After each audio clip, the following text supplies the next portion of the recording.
Risk, வருமானம், அப்புறம் பணமாக்குற வேகம். இந்த 3 விஷயத்துல எது எப்படி இருக்குன்னு பாப்போம். அப்போதான் நமக்கு எது சரின்னு ஒரு தெளிவான ஐடியா கிடைக்கும்.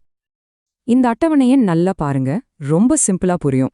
உண்மையான சொத்துக்கள்ல ரிஸ்க் கம்மி, ஆனா அதுக்கு ஏத்த மாதிரி வருமானமும் ஓரளவு கம்மியா தான் இருக்கும். பணமாக்குற வேகமும் கம்மி.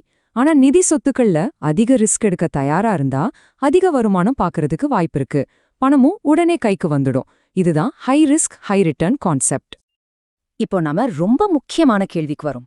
இது ரெண்டுல எது உங்களுக்கு சரியானது? இதுக்கு ஒரே பதில் எல்லாருக்கும் பொருந்தாது.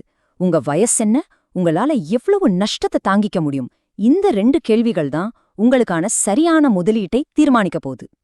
யோசிச்சு பாருங்க, நீங்க ஒரு 20 வயசு இளைஞர்னா உங்க குறிக்கோள் சொத்து சேர்க்கிறது. அப்போ நீங்க நிதி சொத்துக்கள்ல தைரியமா ரிஸ்க் எடுக்கலாம். ஒருவேளை நஷ்டம் வந்தாலும் அதை சரி செய்ய உங்களுக்கு முன்னாடி நிறைய வருஷங்கள் இருக்கு. ஆனா நீங்க ஓய்வு வயதை நெருங்கிட்டீங்கன்னா உங்க நோக்கம் சேர்த்த பணத்தை பாதுகாக்கிறது தான். அப்போ உண்மையான சொத்துக்கள் மாதிரி பாதுகாப்பான முதலீடுகள் தான் உங்களுக்கு கை கொடுக்கும். கடைசியா ஆனா ரொம்ப முக்கியமான ஒரு அட்வைஸ். எல்லா முட்டையும் ஒரே கூடையில வைக்காதீங்கன்னு ஒரு பழமொழி சொல்வாங்க இல்லையா? அது முதலீட்டுக்கு 100க்கு 100 பொருந்தும். உங்க பணத்தை ஒரே இடத்துல முடக்காம கொஞ்சம் நிலம், கொஞ்சம் தங்கம், கொஞ்சம் பங்குகள்னு பிரிச்சு முதலீடு செய்யுங்க. இதுதான் ரிஸ்க குறைச்ச வருமானத்தை அதிகப்படுத்துறதுக்கான சிறந்த வழி. இதுக்கு பேர் தான் டைவர்சிஃபிகேஷன். இப்போ முடிவு உங்க கையில தான். இந்த தகவல்களை வச்சு யோசிச்சு பாருங்க. உங்க நிதி இலக்குகள் என்ன? ஒரு கனவில்லம் வாங்கணுமா, இல்ல உங்க பிள்ளைகளின் படிப்புக்கு சேமிக்கணுமா?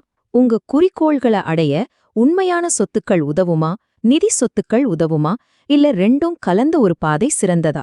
உங்க நிதி எதிர்காலத்துக்கான சரியான திட்டத்தை இன்றே தொடங்குங்கள்.